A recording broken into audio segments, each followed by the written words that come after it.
Late November 2024 broke an unusually powerful tropical storm thrashing into the island of Sumatra.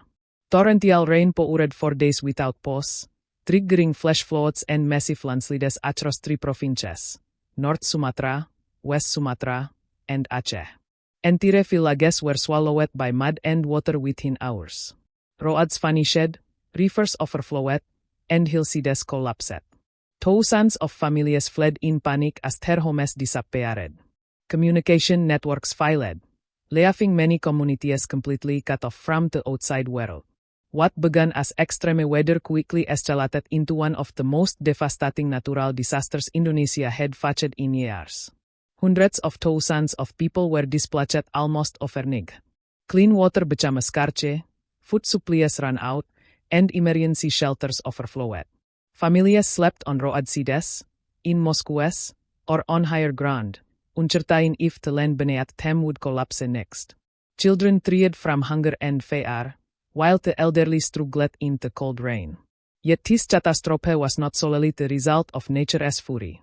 Many survivors and experts argue it was intensified by years of environmental destruction, weak disaster preparedness, and slow political decision-making that left vulnerable communities exposed.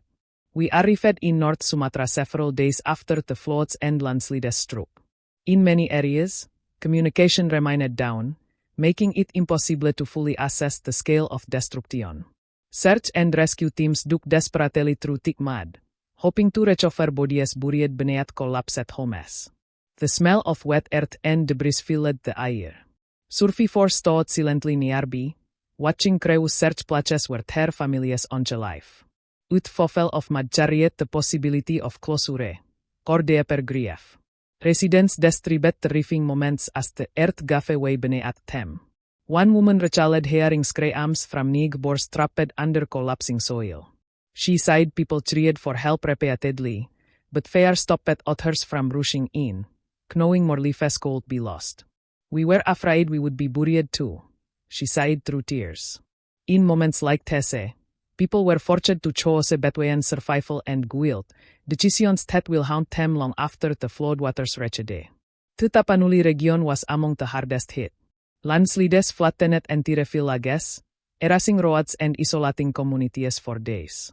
We met a group of women who walked for hours through mud and damaged terrain just to reach help. They said no aid had reached their village, and many had lost everything: homes, clothing, even family members. Their voices trembled as they spoke of neighbors who vanished, swept away by mud and water without warning. Another survivor described fleeing her home with her 1-year-old daughter after hearing a thunderous scream in the darkness. At first, she thought it was thunder. Then the house began to shake violently. Stones and soil crashed through walls as the hillside collapsed. She grabbed her child and ran barefoot to a nearby church, believing it was the only solid structure left. By morning, her home no longer existed, only a thick layer of mud where it once stood. In Aceh Tamiang, home to more than 300,000 people, the destruction was overwhelming. The governor described villages that now exist only in name, because nothing remains. Houses were pushed away by floodwaters, buried beneath meters of mud. Shops, schools, and markets disappeared. People wandered through ruins, their bodies and clothes toated in dirt, their faces showing shock and disbelief. The scale of devastation was unlike anything many had ever witnessed. Local governments admitted they were overwhelmed. Entire administrative buildings were flooded, infrastructure destroyed, and emergency resources stretched beyond capacity. Officials openly appealed to the central government for immediate assistance. Fuel, electricity, heavy machinery, and medical supplies were urgently needed. While some power was slowly restored, many areas remained inaccessible. Survivors waited anxiously, unsure when meaningful help would arrive. Aceh remains one of Indonesia's poorest provinces despite its rich natural resources. Most residents live modestly even before the disaster, relying on farming, fishing, or small businesses to survive. After the floods, those fragile livelihoods vanished. For many families, there was no savings, no insurance, and no alternative income. The disaster pushed already vulnerable communities into deeper poverty almost instantly. The elderly and sick suffered the most. One man described carrying his mother through floodwaters during the evacuation. Since then, she has been unable to walk and shakes constantly in the head. With hospitals damaged and clinics overwhelmed, basic medical care became difficult to access. Families were forced to care for the sick in makeshift shelters surrounded by debris and stagnant water. Hospitals were not spared. One major hospital was flooded, destroying medicine supplies and medical equipment. When power was lost, 10 patients died, including a newborn baby dependent on oxygen. Doctors and soldiers worked together to clean the facility, and after days of effort, the emergency room reopened. Most injuries treated were cuts from glass and nails, respiratory problems, and infections caused by dirty water. Weeks after the disaster, the central government declared the situation under control and resisted calls to classify it as a national disaster. Critics argued this decision limited funding and delayed international assistance. Political analysts said a national declaration would have unlocked greater resources for affected communities. Local governments appealed for donations, but without approval to accept foreign aid, support remained limited.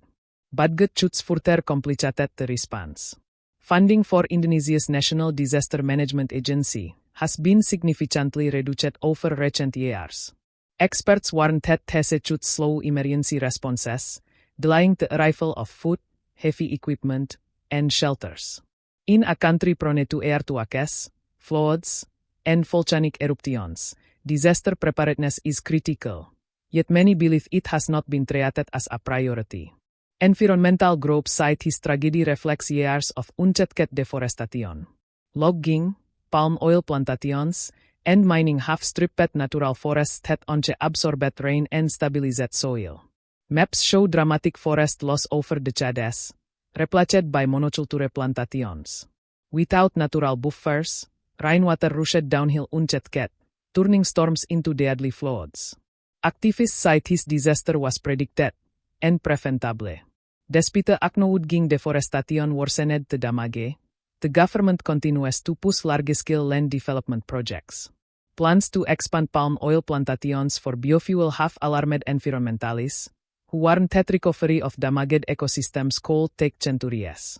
They argue that reforestation, land rehabilitation, and stricter environmental enforcement must begin immediately to prevent future disasters.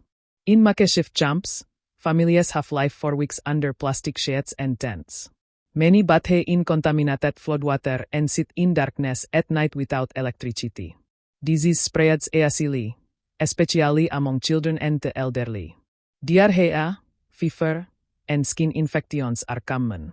Parents worry constantly, knowing medical help is limited and conditions remain unsafe. Nearby, we met a mother caring for her injured child.